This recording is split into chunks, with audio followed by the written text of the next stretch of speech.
columna y baluarte de la verdad, edificando con sana doctrina a la Iglesia de Cristo.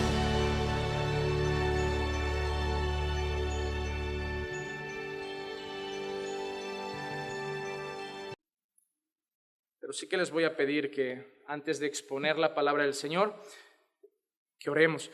Abran sus Biblias y oraremos con la palabra de Dios delante. Abran sus Biblias en el libro de Habacuc. Como dije la semana pasada, hoy voy a predicar el mismo texto que prediqué la semana pasada, pero voy a enfocarlo desde otro ángulo. Veía mucho que enseñar, no me abarcó solo un tiempo, solo una hora. Entonces, hoy concluyo el mismo sermón.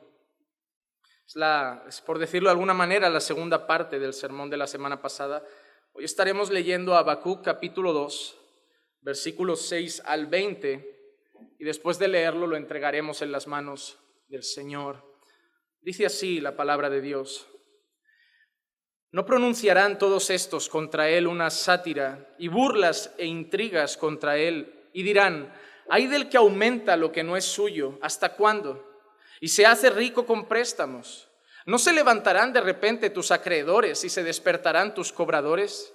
Ciertamente serás despojo para ellos, porque tú has despojado a muchas naciones. Todos los demás pueblos te despojarán a ti, por la sangre humana y la violencia hecha a la tierra, al pueblo y a todos sus habitantes. Ay del que obtiene ganancias ilícitas para su casa, para poner en alto su nido, para librarse de la mano de la calamidad. Has maquinado cosa vergonzosa para tu casa, destruyendo a muchos pueblos, pecando contra ti mismo. Ciertamente la piedra clamará desde el muro, y la viga le contestará desde el armazón. Ay del que edifica una ciudad con sangre y funda un pueblo con violencia. ¿No viene el Señor de los ejércitos, que los pueblos trabajen para el fuego y las naciones se fatiguen en vano? Pues la tierra se llenará del conocimiento de la gloria del Señor, como las aguas cubren el mar. Ay del que da de beber a su prójimo, y de ti que mezclas tu veneno hasta embriagarlo para contemplar su desnudez.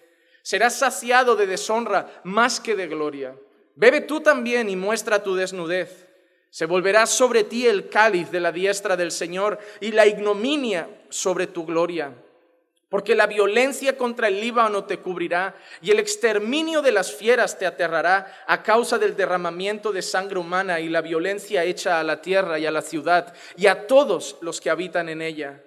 ¿De qué sirve el ídolo que su artífice ha esculpido, o la imagen fundida, maestra de mentiras, para que su hacedor confíe en su obra cuando hace ídolos mudos? Ay del que dice al madero: despierta, o a la piedra muda: levántate. ¿Será esto tu maestro? He aquí, está cubierto de oro y plata, y no hay aliento alguno en su interior. Pero el Señor está en su santo templo. Calle delante de él toda la tierra. Padre, hoy vamos a hacer eso. Hoy vamos a callar ante ti. Hoy vamos a callar para escucharte. Hoy vamos a callar para atender tu voz. Hoy vamos a callar, Señor, para recibir lo que tú tienes para nosotros. Señor, a veces tus palabras, Señor, las que están aquí en este libro perfecto, Señor, son duras. Pero no podemos pasarlas por alto, Señor, porque son tuyas. Tu palabra dice que toda la Escritura es inspirada por ti, Señor. Tú no dejaste solo los textos que hablan de promesas de amor, pero también los textos que hablan de promesas de juicio. Y todos son para tu pueblo, todos son para aquellos que lo leen, que lo escuchan, para a través de ellos edificar nuestras vidas. Y es lo que yo te pido, Señor, en esta tarde, que nos edifiques a través de tu palabra. Que hables a nuestros corazones, que tú seas exaltado, tu palabra puesta en alto, Señor, y Cristo glorificado en medio de tu iglesia. Úsame, Señor, como un instrumento en tus manos.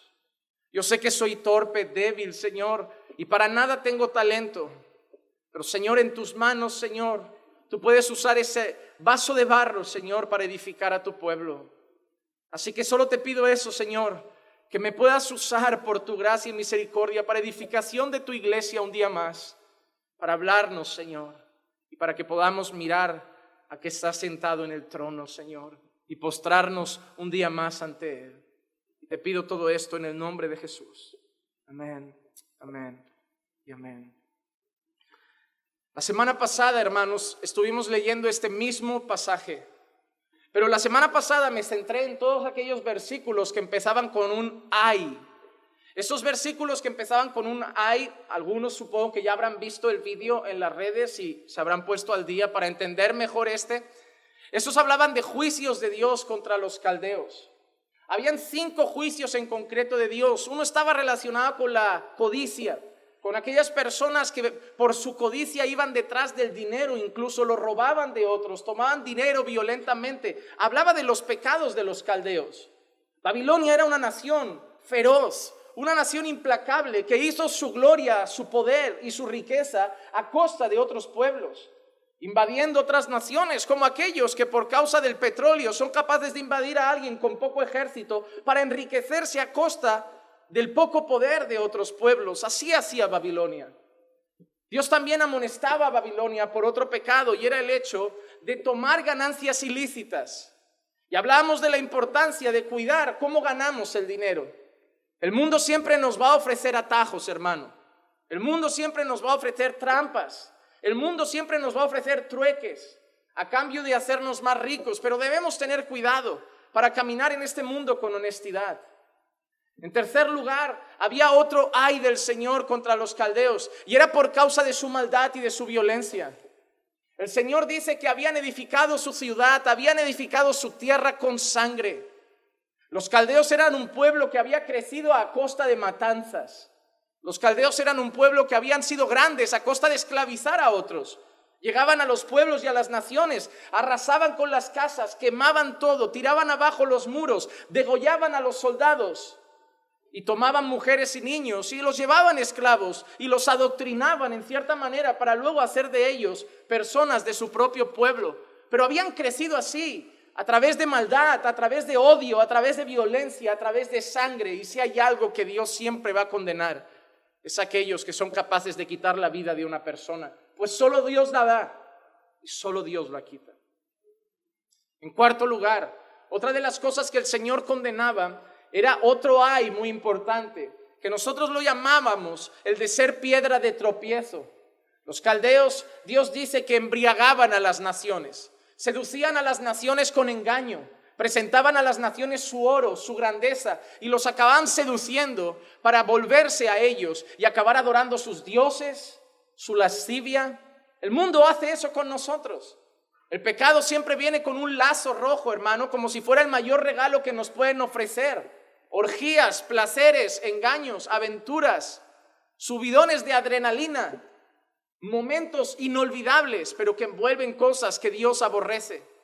Los caldeos seducían a las personas con engaño, seducían a las personas con oro, seducían a las personas con deleites de la carne, y muchos sucumbían a su seducción. Nosotros hablábamos de que teníamos que tener mucho cuidado de no llegar a ser piedra de tropiezo en la vida de ninguna persona. El Señor advertía en una ocasión que en el mundo habría muchos tropiezos, pero ay de aquel por el cual vinieran los tropiezos. El Señor dice que era mejor que se pusiera una rueda de molino y se lanzara al agua que lo que el Señor haría con los que hiciera tropezar a uno de sus pequeños. Y a veces, hermanos, en lugar de acercar a las personas al Señor, nos volvemos piedras de tropiezo. Cuando tú coges a una persona nueva o débil en la fe y empiezas a decirle: esto no me gusta, esto no me parece bien, no estoy de acuerdo con esto, esa persona se aleja del Señor en vez de ayudarla a ir. Cuando hablas mal del matrimonio, haces que los niños no tengan ganas de casarse y prefieran la fornicación al pacto del matrimonio, porque tú siempre te quejas del matrimonio como si fuera una prisión, y a lo mejor porque tú eres el que ha sido un verdugo en tu hogar. Pero yo me siento bendecido casado y nunca volvería atrás. Jamás le diría a un hijo: quédate soltero, que se está mejor solo. Eso solo lo dicen las personas que normalmente son malos maridos o malas esposas, porque el matrimonio es cosa de dos. Y no hay nada mejor que saber que Dios pone ayudas en nuestra vida. Si soy el pastor que soy, si soy el hombre que soy, si soy el chico que soy, en parte es por mi ayuda idónea. El Señor los pone a nuestro lado, las pone a nuestro lado para ayudarnos en nuestro caminar. Claro que hay que elegir bien. Pon a tu lado a alguien que ora, que ama congregar, que ama estar con el Señor, que ama la palabra. Si no, obviamente tu matrimonio será un fiasco, pero es que tendrás un matrimonio mundano. Yo te estoy hablando de un matrimonio cristiano. Y ese siempre es una bendición. Ese siempre es una bendición, porque a pesar de las luchas, quien reina en medio del hogar es el Señor. Y habrá luchas, pero habrá perdón. Habrá luchas, pero habrá misericordia. Habrá luchas, pero habrá humillación del corazón siempre para buscar honrar al Señor. Cada vez que en nuestra casa fallamos alguno de los dos, ¿saben cuál es la pregunta que el uno le hace al otro? ¿Qué pensará el Señor? Eso solo pasa en un matrimonio cristiano, porque en uno mundano le da igual, pero para nosotros lo importante no es que ven los hombres, sino qué piensa el Señor de cómo lo estamos haciendo como marido y mujer. Entonces debemos procurar no ser una piedra de tropiezo a los jóvenes, no ser una piedra de tropiezo a los nuevos en la fe, y sobre todo no acabar llevándolos al pecado. Debemos acostumbrarnos a intentar ser una ayuda para que las personas vayan a orar, vayan a buscar la palabra, busquen al Señor. Y el quinto ay que decía el Señor contra los caldeos era el ay contra la idolatría, contra aquellos que le decían a su madero, despierta, haz algo. Y el Señor decía que no valía, eran solo pedazos de madera, de oro, de plata, de bronce, pero no tenían vida. Y el Señor condenaba a aquellos que ponían su confianza en los ídolos. Y nosotros recordamos la semana pasada que quizá en casa no tenemos figuras de yeso, quizá ya pasó el tiempo de poner la estatua de una virgen, de un santo, de quien sea, cuando éramos de otras religiones. Pero a veces nuestros ídolos son nuestros hijos, a veces son el dinero, la fama, el éxito, cualquier cosa en la que nosotros pongamos nuestra confianza que no sea el Señor. Cualquier cosa en la que nuestra cabeza y nuestro corazón dé vueltas constantemente, eso puede ser un ídolo. No siempre son de oro, a veces los ídolos son de carne y hueso, a veces los ídolos son familia, a veces los ídolos son el matrimonio, a veces los ídolos son un novio o una novia, que nuestra vida empieza a girar en torno a esa persona como si no hubiera nada más. Yo he escuchado gente decirle a las personas, eres mi vida, no, tu vida es Cristo, no hay nadie en este mundo que sea nuestra vida, ni nuestros hijos, ni nuestras esposas, ni nuestros esposos, nuestra vida es el Señor. No nadie en este mundo. La gente va y viene. ¿Qué pasa cuando enviudes? ¿Ya no tienes vida? ¿Qué pasa si por una cosa de la vida el Señor decide llevarse a tu hijo? ¿Ya no tienes vida? El Señor es nuestra vida y en Él está nuestra confianza. Así que hablábamos de esos juicios del Señor, de 5 cosas que el Señor condena, de 5 cosas que el Señor juzga. Y hoy me quiero centrar en el mismo texto, pero mirar otras cosas. No sé si recuerdan, pero cuando Dios le da esta profecía a Habacuc, le dice que esta profecía era para un tiempo señalado, era un tiempo en concreto. En el mensaje anterior nosotros vimos las 5 cosas que el Señor aborrecía: la codicia, el robo, la violencia, el embriagar a las naciones, seducir a las naciones, la idolatría.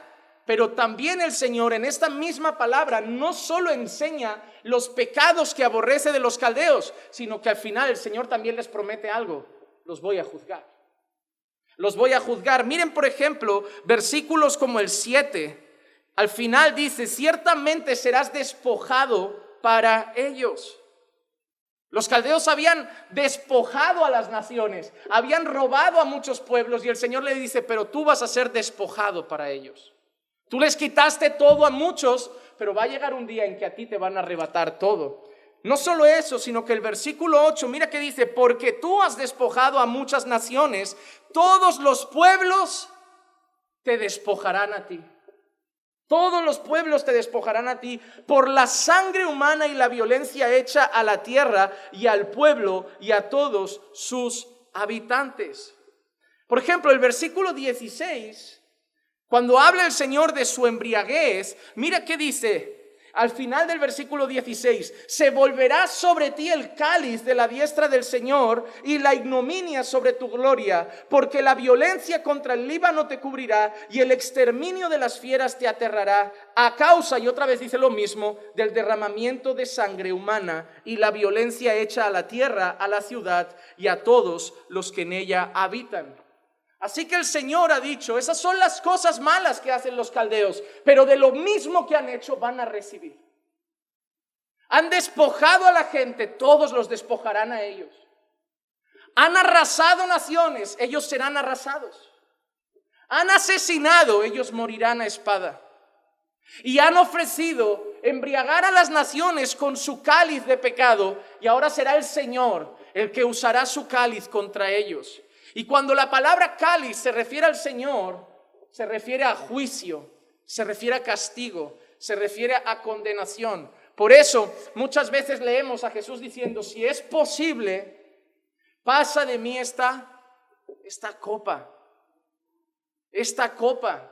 Jesús estaba refiriéndose al castigo que vendría de Dios sobre él, a la ira de Dios que iba a ser derramada sobre sí mismo por causa de nuestros pecados. Así que el Señor dice: los caldeos son la nación más poderosa para este mundo. Los caldeos son la nación más rica para las personas de este mundo. Los caldeos parece que nadie es capaz de declararles la guerra, porque arrollan con todo, arrasan con todo, pero sus días están contados. Siempre nos impresionamos con las grandes naciones, ¿verdad? Que si Estados Unidos, en las noticias no sale la guerra que se pueda declarar Ghana contra Nigeria. En las noticias siempre vemos hablar entre Estados Unidos, Rusia, China y las grandes potencias mundiales. Pero te digo algo, todas son polvo ante los ojos del Señor.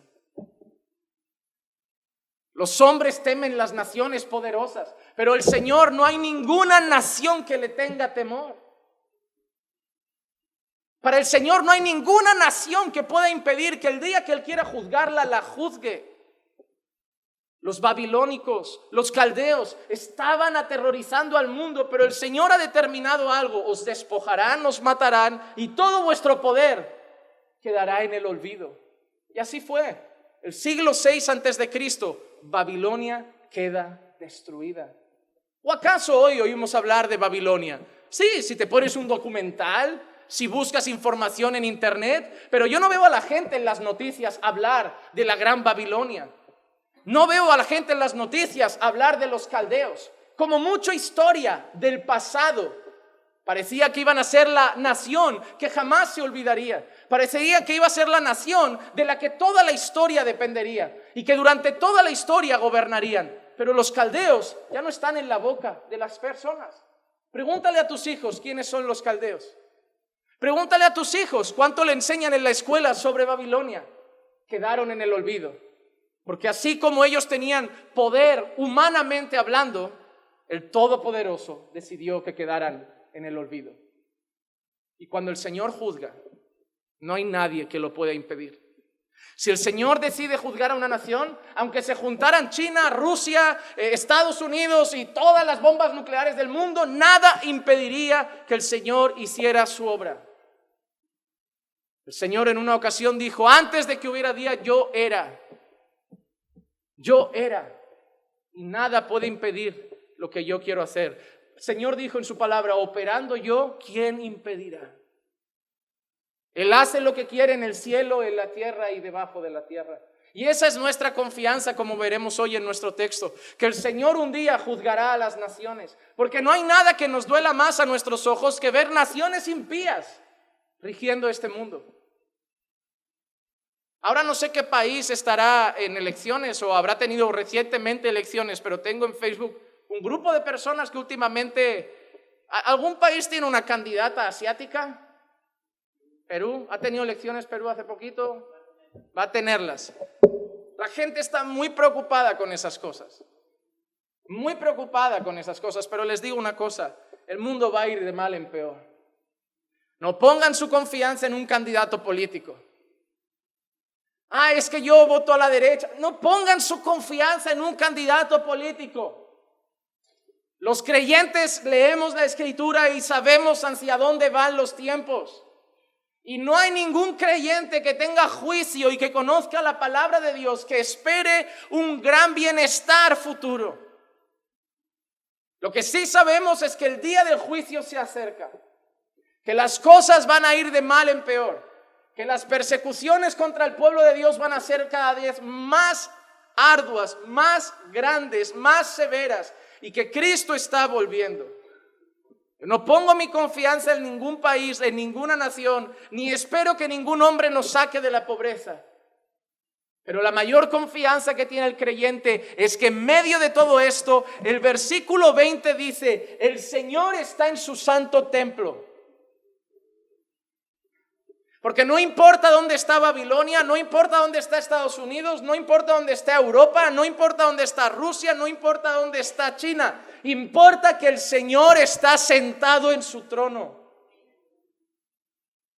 Parecía que el mundo estaba en las manos de los babilónicos.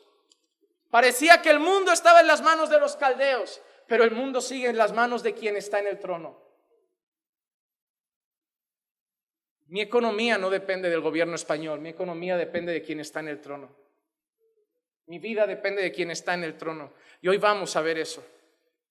Hoy vamos a centrarnos en 2 versículos de este pasaje concretamente y luego en la promesa del Señor de juzgar a Babilonia, de juzgar a los caldeos. En primer lugar, el versículo 14 nos ha dicho lo siguiente: pues la tierra se llenará del conocimiento de la gloria del Señor, como las aguas cubren el mar. Hermano, no es la primera vez que leemos algo parecido. Por ejemplo, Números 14, 21. Pero ciertamente vivo yo, que toda la tierra será llena de la gloria del Señor. Muy similar, ¿verdad? Lo que hemos leído en Habacuc. Toda la tierra será llena de la gloria del Señor. O el Salmo 22, 27 dice: todos los términos de la tierra se acordarán y se volverán al Señor, y todas las familias de las naciones adorarán delante de ti. En medio de una promesa de caos, en medio de una promesa de juicio, donde están pasando cosas graves, cosas devastadoras, justo en medio de esos ay de Dios, en medio de esas denuncias contra la violencia, contra las ganancias deshonestas, contra el pecado de la embriaguez, de la seducción a las naciones y de la idolatría, en medio de todo el Señor ha dicho que llegará un día en que toda la tierra se llenará de la gloria del Señor. ¿Por qué está en medio eso? Porque cuando tú lees Habacuc 2 y estás leyendo todo eso, parece que el mundo se va a venir abajo, parece que el mundo se va a destruir, parece que todo se va a acabar, pero en medio de todo el Señor dice: pero tranquilos, porque habrá un día en que toda la tierra se llenará de la gloria del Señor. Toda la tierra se llenará del conocimiento de la gloria del Señor, como las aguas cubren el mar. Así como las aguas están cubriendo todos los mares, así la gloria, el conocimiento de la gloria del Señor un día cubrirá toda la tierra. No solo lo ha dicho Dios a través de Habacuc, lo ha dicho el libro de Números. Dios ha usado a Moisés para decir eso también. Toda la tierra se llenará de la gloria del Señor. Dios ha anunciado a través de los salmos eso también. Un día todas las naciones se volverán a Él. Todas las familias adorarán delante de Él. Todas las naciones se acordarán y se volverán al Señor. Hermano, lo que nosotros vemos en este texto es el juicio que Dios iba a hacer contra los caldeos. Juicio que tuvo lugar en el siglo VI antes de Cristo. Pero esa promesa no es eso. Esa promesa nos hace recordar otro día. En medio de esa profecía que anuncia la destrucción de los caldeos. Claro, tú cuando ves que los caldeos fueron destruidos, pero ahora hay otras naciones impías. Hay otros políticos impíos, hay otros impíos manejando cosas poderosas en este mundo, manejando riquezas. Vemos guerras entre naciones por las mismas cosas. Los caldeos no eran tan malos, porque hoy la gente compite por lo mismo. Claro que nadie va a declarar guerra a un país por el petróleo, lo va a hacer por otra cosa, va a provocar una rencilla, pero detrás está el afán de poder. Seríamos muy necios si pensáramos que no, le declaramos guerra porque nos han hecho esto. Detrás hay intereses económicos, detrás hay intereses políticos. Al final una guerra solo tiene un fin: ser más que otro, mandar más, tener más, gobernar más. Lo mismo que los caldeos. Y lo harán a costa de la sangre de los soldados, a costa de la sangre de los inocentes, porque ellos quedarán en el sepulcro, ellos quedarán en la tumba, y los políticos luego hablarán de la grandeza de su nación a costa de aquellos que usaron. Hoy los intereses del mundo son los mismos. El mundo tiene ídolos también. Este mundo que nos ofrece éxito, fama, dinero. Los niños solo ven esos youtubers que dicen, mira, yo juego videojuegos todo el día y gano 200,000 euros al año. Y los niños van detrás de eso como locos, ya no estudian, ya no les preguntas qué quieres ser de mayor, youtuber. Antes te decían astronauta, te decían veterinario, te decían, no sé, médico, arquitecto. Ahora te dicen youtuber, yo quiero ser influencer, yo quiero ser blogger. Oh, qué pescozón tienen, de verdad. Y sí, hay algunos que han hecho riqueza con eso. Y sí, hay algunos que viven bien publicando su contenido y gracias a Dios la gente ve millones de veces sus vídeos y ganan dinero por la publicidad que nos salta cada vez que abrimos el vídeo. Pero uno de cada cuantos. Eso no es una regla. Pero a los niños se les hacen los ojos grandes pensando, lo que más me gusta es la tablet, lo que más me gusta es la Play. Puedo hacerme rico jugando a la Play.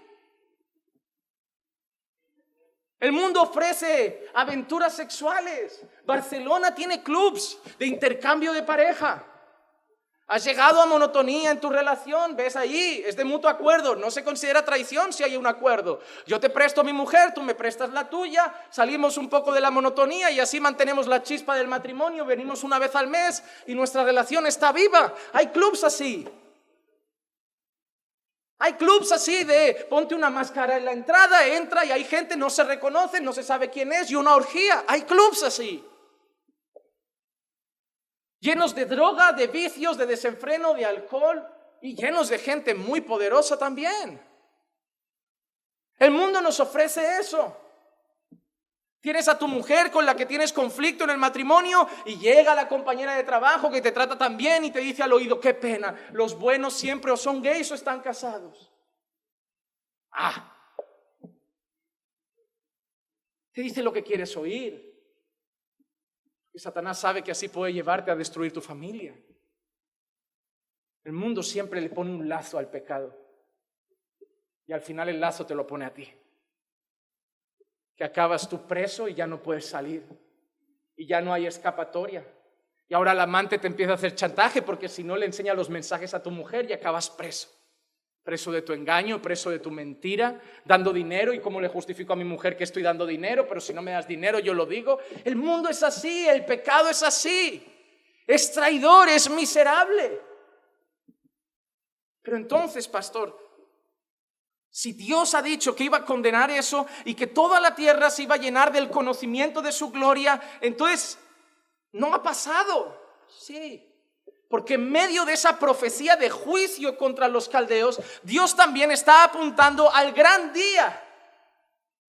Esa frase nos está haciendo pensar en el gran día, porque sí va a llegar un día en que toda la tierra esté llena de su gloria. De momento seguimos viviendo en medio de Babilonia. De momento seguimos viviendo en medio de los caldeos, pero hermanos, está llegando un día en que Dios va a acabar con todo lo que tiene que ver con el pecado.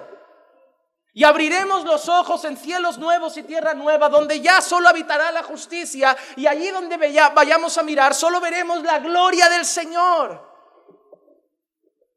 Como un gran teólogo dijo una vez, este mundo es el mayor infierno que un cristiano va a vivir. Para nosotros este mundo es lo más parecido al infierno. Sufrimos por el pecado que nos envuelve, por la maldad que nos envuelve, por la injusticia que nos envuelve. Pero tenemos esa promesa, llegará el día en el que el Señor va a cubrir todo de su gloria. Así como el Señor juzgó a los caldeos, ha prometido juzgar a las naciones y llenar un día todo de su gloria. Y el que lo dice, hermano, no es un charlatán. El que lo dice no es alguien cualquiera. El que lo dice es el Señor. Y como dice al final del texto, el Señor está en su templo. Calle delante de él toda la tierra. Porque cuando el Señor habla, la tierra solo puede hacer una cosa. Solo puede callar. O cómo reaccionaron los demonios que estaban dentro de aquel gadareno. Ante los discípulos se resistían, ante Jesús se rendían. Porque cuando es el Señor que habla, ni el infierno rechista, hermano. Con nosotros está aquel que está en el trono. A nuestro Dios le obedecen los mares. A nuestro Dios la tormenta, si Él dice, cálmate, viene la bonanza. Pero si dice, levántese la tormenta, también la trae. Y cuando Satanás quiere tocar a uno de los suyos, como quiso hacer con Job, nuestro Señor le pone el límite. Toca eso, pero no toques eso. Y Satanás puede odiarnos y querer devorarnos, pero solo llega hasta donde nuestro Señor le deja. El Señor reina, hermanos. El Señor reina. Él está en su trono. El Salmo 11:4 dice, el Señor está en su santo templo, el trono del Señor está en los cielos, sus ojos contemplan, sus párpados examinan a los hijos de los hombres. El Señor está sentado mirando todas las cosas, contemplando todas las cosas que mañana serán juzgadas por su justicia. Jonás capítulo 2 y versículo 7 dice así, cuando en mí desfallecía mi alma, del Señor me acordé y mi oración llegó hasta ti. Hasta tu santo templo. En medio de un momento en el que Jonás desfallecía, en medio de un momento en el que Jonás se venía abajo, él levantó su oración y recordó una cosa. ¿A dónde llegaba su oración? Aquel que está sentado en el trono. Nosotros incluso a veces conocemos esa canción. Al que está sentado en el trono y al Cordero, sea la gloria, sea la gloria. Cuando la Biblia nos dice que un día la tierra se llenará de la gloria del Señor, es una promesa de que el Señor un día acabará con todo el pecado y la injusticia y reinará solo la gloria de Dios. Cuando el Señor dice que Él está sentado en su trono, Él nos está mostrando su soberanía. Él reina, Él gobierna todo. No debemos temer a los caldeos, no debemos tener a Babilonia, no debemos tener a ninguna nación, no debemos tener a ningún grupo terrorista. Nosotros solo tememos al Señor. No tenemos miedo de lo que haga la gente. La gente vive apavorada, buscando en YouTube profecías cumpliéndose de terceras guerras mundiales, que si esta nación contra aquella, parece que tienen miedo, algunos corriendo a las montañas, algunos corriendo a las cuevas, huyendo de en medio, como si todo lo nuestro dependiera de lo que hicieran las naciones. No, el Señor está en su trono. Huir de tu país no te dará riqueza. Irte de España no te dará bienestar, porque no importa en qué país estamos, importa en quién está en el trono. Dejad de confiar en los hombres, dejad de tener miedo de los políticos, dejad de tener miedo de las naciones. Es más, dejad de tener miedo de la muerte y confiad en Dios. Esto es un grito al pueblo de Dios que está en medio de Babilonia. Y les está diciendo, yo estoy en mi templo, sigo en el trono. Y mientras el rey está en el trono, él rige la nación. Y el Señor no dejará su trono nunca, porque Él es rey eterno. Al Señor no se le escapa la historia de las manos. Hermanos, nosotros acabamos de ver la presentación de un bebé. No tenemos ni idea de lo que le deparará el futuro. No tenemos ni idea de lo que hará con su vida. No tenemos ni idea de cómo será el día de mañana. Hay madres que hasta se angustian.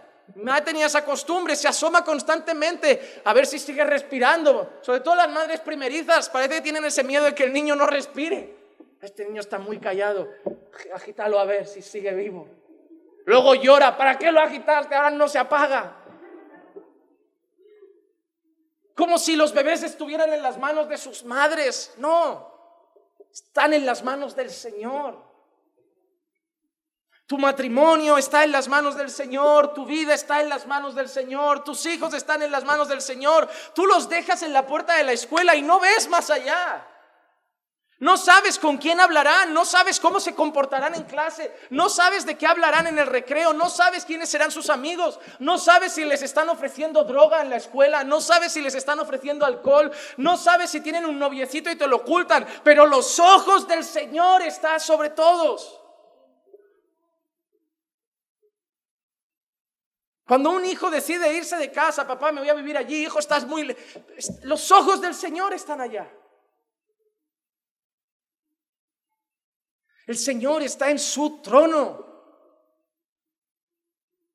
Muchas veces vivimos angustiados, agobiados y afanados pensando que todo está en nuestras manos. Porque se nos olvida, creemos que el trono es nuestro, que nuestra vida depende de nosotros, que nuestro matrimonio depende de nosotros, que nuestra familia depende de nosotros. Ay, pastor, estoy agobiado por los niños, estoy agobiado por esto, estoy agobiado por la economía, estoy agobiado porque crees que todo está en tu mano. Y claro que te agobias porque sabes que tú no puedes. Mientras tú confíes en tus propios brazos, en tu propia fuerza, en tu propia sabiduría, verás que no puedes. Confía en Dios. Él está en el trono. Oye, estás muy tranquilo con esta crisis que hay. Dios reina. Ahí viene la gente. Oye, con todo esto de la pandemia se viene una crisis. Dicen en España que no saldremos de una crisis económica hasta el 2030. Dios reina. Mi proveedor es Él, mi protector es Él, mi cuidador es Él. ¿Qué voy a correr a otro país? Y cuando llegue la crisis a otro país, y cuando llegue la crisis a otro país. Así tienen amigos que confían en sí mismos y van de país en país buscando donde no haya un problema. Pero tienen una triste noticia: en todos habrá problemas. Y nosotros seguimos en el mismo lado plantados, porque no importa la bandera, no importa la tierra, si es en euros, es en pesos o es en dólares. Lo que importa es que el Señor está en el trono y nuestra vida está en sus manos. No podemos dejar de ver que el Señor está en su trono. Y cuando el Señor está en su trono, además dice una cosa: calle delante de Él toda la tierra. Qué expresión tan gloriosa. Miren, por ejemplo, Isaías 41:1. Guardad silencio ante mí, costas, y renueven sus fuerzas los pueblos. Acérquense y entonces hablen. Juntos vengamos a juicio. O Sofonías capítulo 1, el principio del versículo 7. Calla delante del Señor Dios, porque el día del Señor está cerca. Mira qué llamado: cállate ante Dios. Hermano, es un llamado de Dios a su autoridad, a su poder. Es como: pero de mí no rechistes. Si a veces los padres ya creen que le pueden decir eso a los hijos, imagínate Dios que controla todas las cosas. ¿Quién eres tú para cuestionar lo que hago? ¿Quién eres tú para cuestionar lo que decido? Cállense delante de mí las naciones, que yo soy Dios. Yo tengo el poder, yo tengo la autoridad, y además yo obro con justicia. Y el Señor pide que las gentes, las naciones, se callen delante de Él.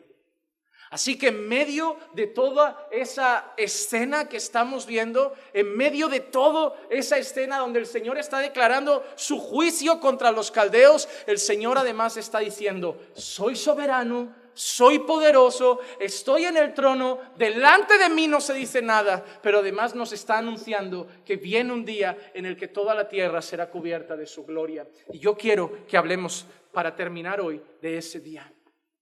De ese día. En primer lugar, ¿quién se sienta en los tronos? Los reyes, los reyes. Y nosotros debemos recordar una cosa, hermanos: el reino de Dios no está llegando. El reino de Dios ya llegó. Esa es nuestra gran diferencia con algunas otras corrientes de pensamiento cristiana. La manera como vemos el reino de Dios. Porque algunos creen que Dios habla de un reino futuro, pero yo veo claramente que cuando el rey ya vino a esta tierra, ya inauguró el reino. Y yo quiero usar las propias palabras de Mateo 12:28. Las propias palabras del rey, que en una ocasión miró a las personas mostrando cómo expulsaba a los demonios y dijo: pero si yo expulso a los demonios por el poder del Espíritu de Dios, entonces el reino de Dios ha llegado a vosotros. Hermano, por mucho tiempo los profetas, incluso Juan Bautista, anunciaban: arrepentíos y convertíos porque el reino de Dios se acerca. Arrepentíos y convertíos porque el reino de Dios está llegando. Pero cuando Jesús vino y empezó a mostrar cómo el ciego veía, cómo el mudo hablaba, cómo el muerto resucitaba, cómo el que estaba oprimido era libre, el Señor dijo: si pasa esto es porque el reino de Dios ha llegado. Ya no gobiernan las tinieblas, llegó el Rey. Es más, hasta los demonios por donde Jesús pasaba hay escenas que dicen: Señor, ¿por qué nos vienes a perturbar antes de tiempo? Porque ellos sabían que donde llegaba el rey ya no tenían nada que hacer. Solo podían obedecerle. Pero nosotros entendemos esto como un reino instaurado. Como un reino instaurado. El Señor Jesús vino a inaugurar el reino, pero todavía no lo contemplamos. Pero eso pasa en muchas cosas en la Biblia.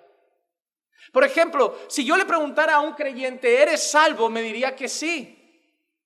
Pero si le preguntara al creyente: ¿te estás salvando?, me diría que también. Porque hay textos de la Biblia que muestran que ya somos salvos, pero que la salvación es un proceso que se culminará al final cuando tengamos nuestros cuerpos glorificados.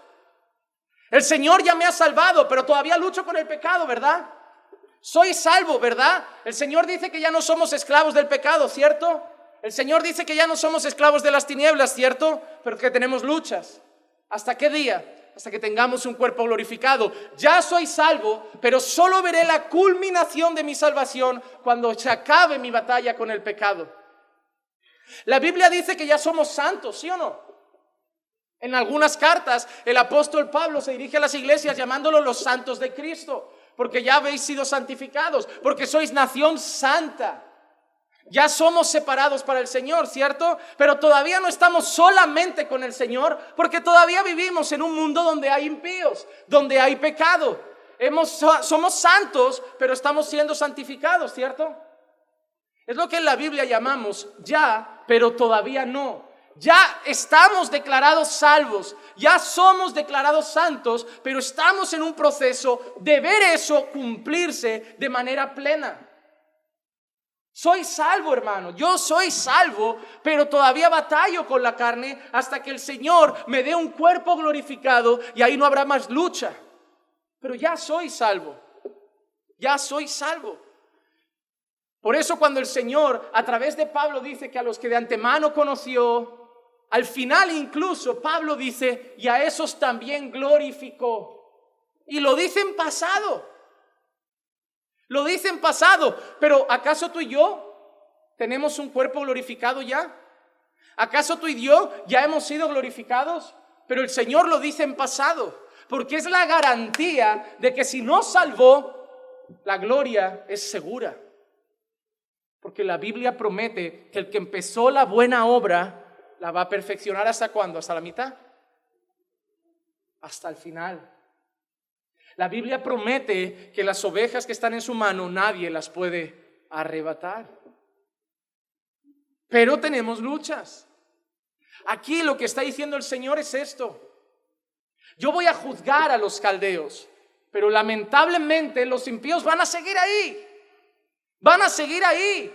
Jesús vino y dijo: el reino ha llegado si expulso a los demonios, si dejo libre a los cautivos, si sano a los enfermos. Es lo que le dijo Juan Bautista cuando le mandó a sus discípulos y le dijo: oye, pregúntale si es él realmente a quien esperamos. Y Jesús le dice: dile a Juan Bautista lo que veis, el cojo salta, el ciego ve, el mudo habla, y a los pobres les es predicado el evangelio del reino. Como diciendo: el rey llegó, Juan, soy yo, soy yo. Lo que pasa es que todavía no lo vemos completo, no lo vemos culminado, pero el reino ya está aquí. Si el reino no estuviera aquí, ¿por qué todavía hay endemoniados que son libres? ¿Por qué cuando la iglesia a veces vive esas escenas y clama al Señor, el endemoniado queda libre? Porque el rey está con nosotros. Él ascendió, pero Él dijo: yo estaré con vosotros todos los días hasta el fin, y toda potestad me es dada en el cielo y en la tierra. Entonces el rey ahora está con nosotros. El rey sigue obrando a través de su iglesia, o no sigue rescatando pecadores, o no sigue liberando a los cautivos, pero lo está haciendo a través de su pueblo, está usando a su pueblo. Pero de momento no vemos el reino culminado, pero nosotros vemos el poder del reino de Dios en medio de nosotros. Vemos gente siendo libres de las drogas, gente siendo libre de demonios, gente siendo libre de vicios, gente siendo libres del pecado, y eso solo lo puede hacer el rey. El rey, porque su reino ya está aquí, solo que todavía no está completo. Porque aunque los caldeos fueron condenados en el siglo 6 antes de Cristo, otras naciones se han ido levantando. Y hermano, y mientras estemos en esta tierra, hasta que llegue la culminación del reino, nosotros tenemos que saber algo. Hasta ese día, justos e impíos, estaremos juntos. Mira lo que dice Mateo 13, 24 al 30. Jesús les refirió otra parábola diciendo: el reino de los cielos puede compararse a un hombre que sembró buena semilla en su campo. El reino de los cielos puede compararse a un hombre que sembró buena semilla en su campo. Pero mientras los hombres dormían, vino su enemigo y sembró cizaña entre el trigo y se fue. Cuando el trigo brotó y produjo grano, entonces apareció también la cizaña.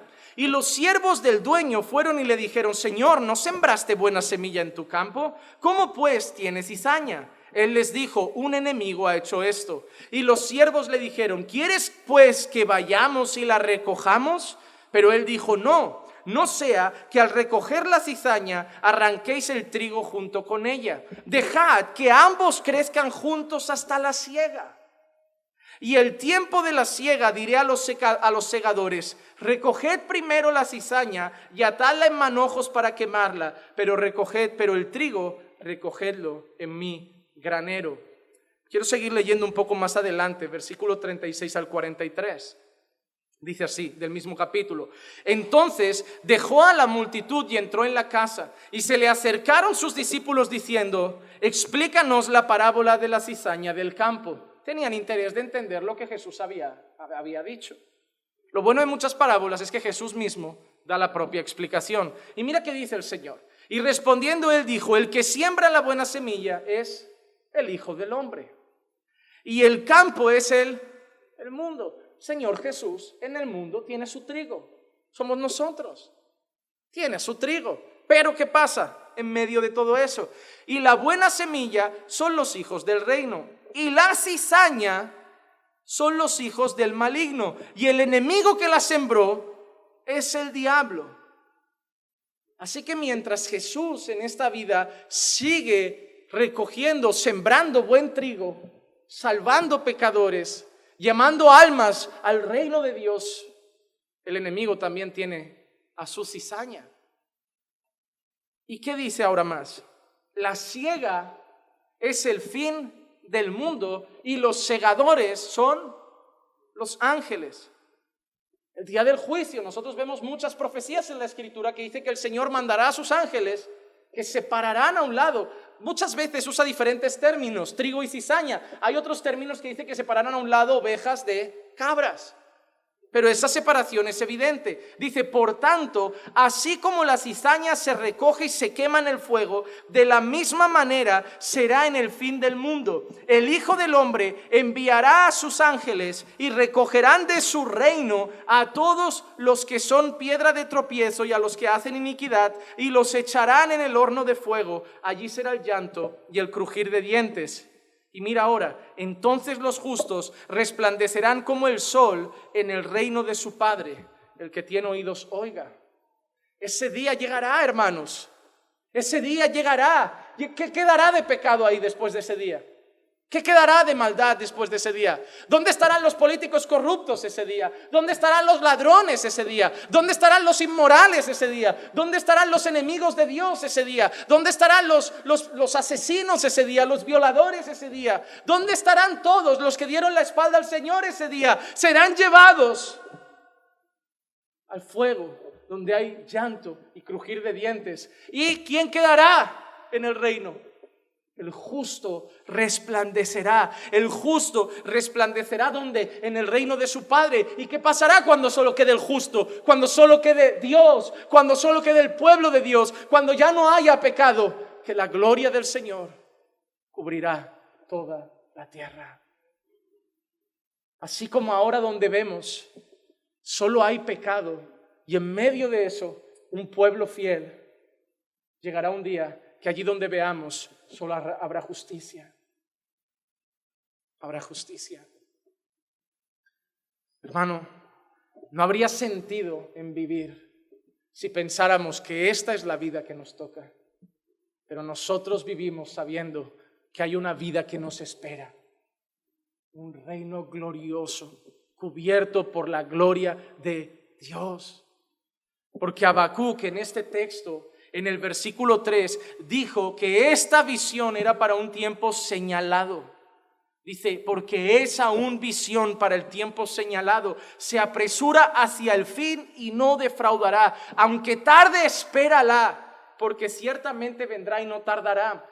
Dios había prometido que castigaría a los caldeos y le dice a su pueblo, tranquilos, sé que son malos, sé que son pecadores, sé que son feroces, sé que son sanguinarios, pero tranquilos, he prometido que los juzgaré y lo haré. En su tiempo llegará. Pero el Señor también nos dice eso a nosotros, hermano. Yo sé que hay momentos en la vida que sufrimos. La opresión de malos jefes, el abuso de gente racista. Yo sé, hermano. Yo pastoreo gente de otros países y sé cómo abusan de ellos muchas veces.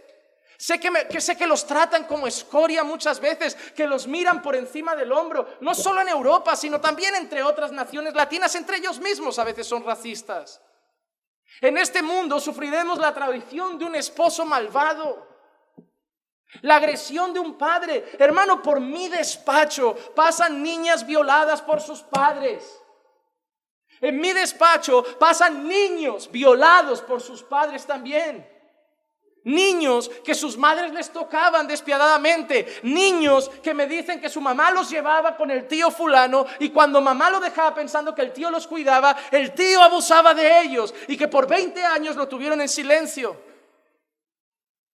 Por mi despacho pasa gente a la que le asesinaron un familiar. Por mi despacho pasan mujeres que han sido maltratadas. Por mi despacho pasa de todo. Y el único consuelo que me queda para decirles es que esperen en el Señor, porque habrá un día que todo eso ya no reinará en este mundo. Que no podemos mirar atrás y pensar que ellos gobiernan, sino mirar adelante y pensar que el día llegará en que toda la tierra esté llena de su gloria. Hay cosas muy trágicas en esta vida, pero nuestra esperanza está en el Señor y nosotros creemos eso aunque no lo veamos, hermano, porque miro a la derecha y me cuesta creer que esto se va a arreglar, miro a la izquierda y me cuesta creer que eso se va a arreglar, miro las noticias y me cuesta creer que se va a arreglar, pero yo creo las promesas de Dios por fe, no por vista. Hebreos 11:1 dice, la fe es la certeza de lo que se espera y la convicción de lo que no se ve. Y yo por eso creo esa promesa. Yo estoy seguro que si el Señor dijo que llenaría su tierra de su gloria, Él lo hará. Yo cada vez veo más violencia. Yo cada vez veo más pecado. Pero yo creo en lo que no veo, porque creo en quien lo dijo. Si me hubiera dicho mi padre eso, pensaría que era otra promesa como aquellas de un día te llevo a Disneyland. Lo más rápido que lo más lejos fue PortAventura y a dar gracias. Disneyland ya, ni ganas tengo ya de ver a Mickey. Pero el que prometió es fiel para cumplir. Porque un padre promete y hasta puede tener buenas intenciones, pero un padre no sabe cómo va a tener la economía mañana. Y mañana se le tuerce y falla una promesa a un hijo. Porque yo sé que hay padres que hacen promesas que por eso no deberían prometer, porque en el fondo los padres no saben si pueden cumplir. Yo sé que hay muchos padres que no es que quieran mentir, es que se les complicó la vida y no pudieron cumplir sus promesas. Pero por eso los padres, no solo los padres, ningún hombre debería prometer nada.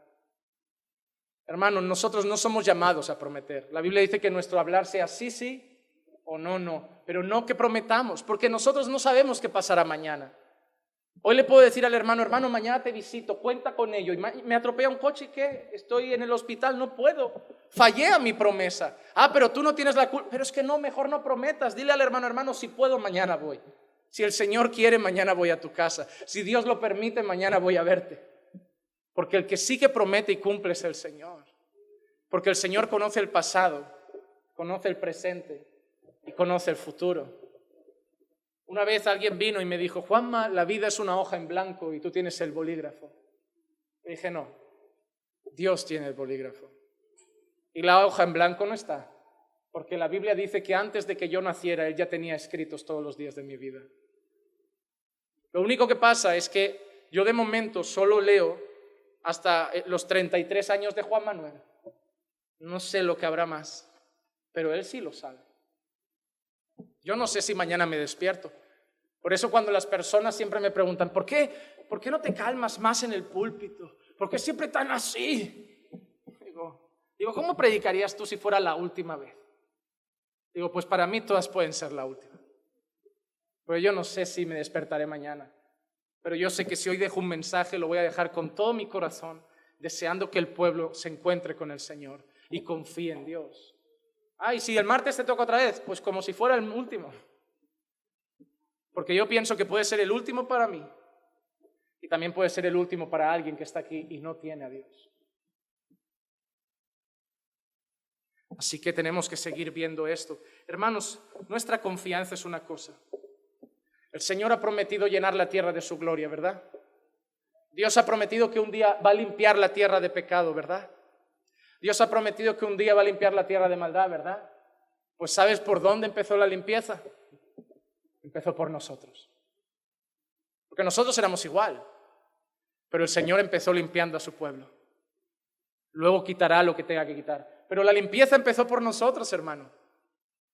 Filipenses 1:6, estando convencido precisamente de esto, que el que comenzó en vosotros la buena obra, la va a perfeccionar hasta el día de Cristo. Hermanos, el Señor a nosotros nos está limpiando para poder prepararnos para el día en que habitemos en aquella tierra llena de su gloria.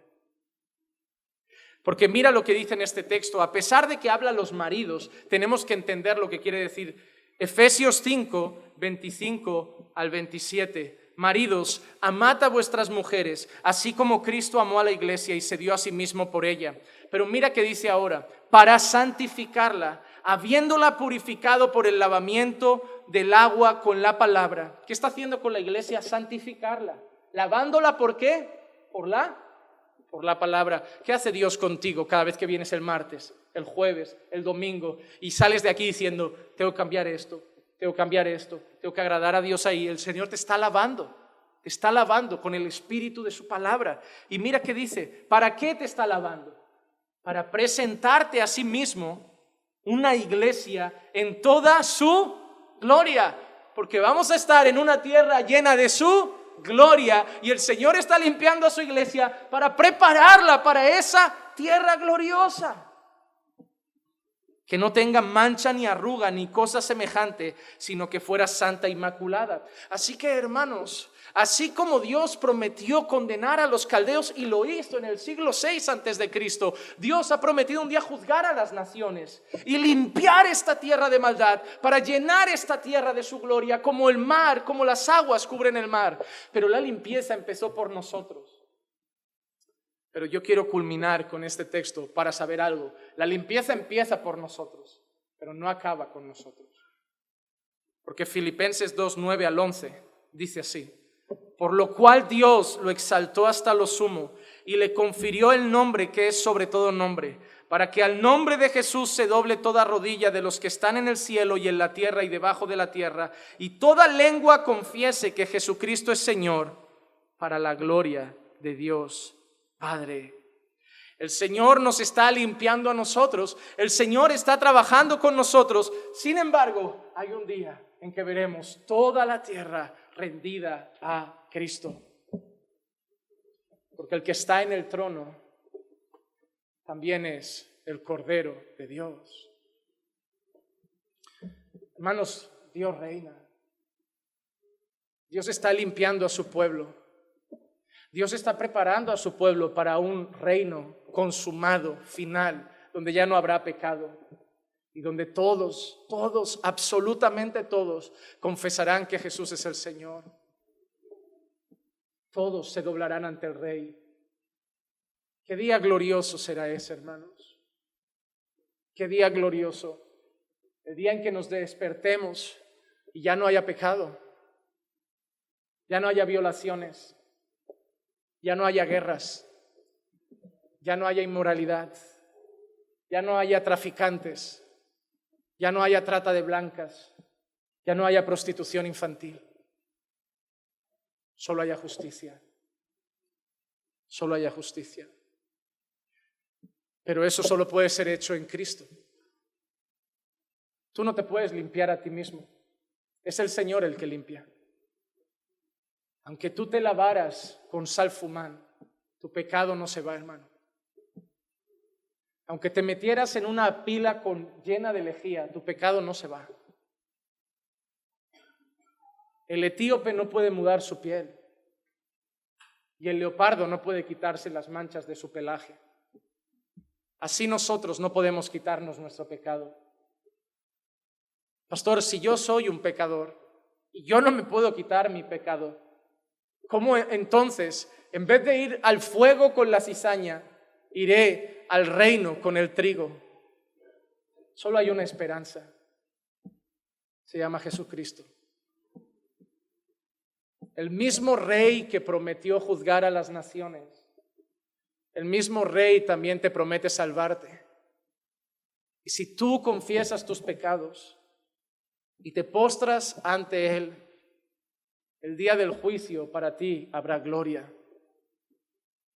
Pero si tú sigues viviendo en tus pecados, deleitándote en tu carne y de espaldas a Él, puede ser que hoy no veas su castigo, porque la promesa es para un tiempo señalado, pero el día de juicio llegará. Así que entrégate hoy al Rey. Póstrate ante Él y dile que ya no quieres vivir a tu manera. Póstrate ante Él y di que ya no quieres vivir para ti mismo y que ya no quieres ser tu propio rey y que quieres que Él sea el rey de tu vida. Pero no lo hagas por miedo. No lo hagas por miedo. Porque no es el miedo lo que cubre multitud de pecados. Es el amor que tuvo el Señor. No vayas a ese rey por miedo al juicio. Ve a ese rey porque Él fue juzgado antes por ti. Ve a ese rey porque todo ese juicio contra los caldeos cayó sobre sus hombros para que no cayera sobre nosotros. Si yo mato a una mujer y voy a pedir perdón a la comisaría, puede ser que me perdonen, pero yo tengo que pagar por lo que he hecho. El Señor es justo. Y si tú hoy confiesas tus pecados, al Señor no le basta con decir lo siento y Él simplemente lo olvida. El salario del pecado es la muerte. La única diferencia es que en vez de matarte a ti, Él mató a su Hijo. Para que todo aquel que en Él cree no se pierda, mas tenga vida eterna. Pon tu fe en Jesús. Deja de vivir a tu manera. Deja de darle la espalda al Señor. Recibe hoy en tu corazón el mayor sacrificio que alguien puede haber hecho por ti. Ni una madre, ni una abuela, ni un padre ha dado nunca lo que Dios dio a su propio Hijo para morir por nuestros pecados. Tu inmoralidad, tu adulterio, tu mentira, tus vicios cayeron sobre Él cuando dijo: Padre, ¿por qué me has desamparado? Y lo desamparó porque con Dios no habita el pecado, y en ese momento cargó el tuyo y el mío. En el futuro el juicio está prometido. O te juzgará a ti, o juzgará a Cristo por ti. Cree hoy en Jesús. Ríndete al Rey y disfruta un día de esa gloria que cubrirá toda la tierra y que nosotros podremos vivir eternamente. Vamos a orar. Padre, te damos gracias por tu palabra. Gracias por recordarnos, Señor, que viene un juicio sobre esta tierra, pero recordarnos también, Señor, que nosotros no tenemos temor, porque nosotros no somos ya cizaña, aunque lo fuimos. Somos buen trigo, Señor. Nosotros no somos mejores que los que te niegan, simplemente nosotros, Señor, recibimos tu gracia un día. Por eso te pido que cada día más y más se postren a tus pies, para que podamos, Señor, disfrutar de la bendición, de la justicia de Cristo sobre nosotros. Amado Dios, que esta palabra, Señor, quizá torpe que ha salido de mis labios, pueda dar fruto en el corazón de mis hermanos. Pero yo sé algo, Señor, que nunca vuelve vacía y que siempre cumple el propósito por el cual fue enviada. Por eso, Señor, cumple hoy tu propósito en los corazones que tú quieras. Llévanos con bien a nuestras casas, acompáñanos a nuestros hogares y guíanos junto a nuestras familias, te lo pido, en el nombre de Jesús. Amén, amén.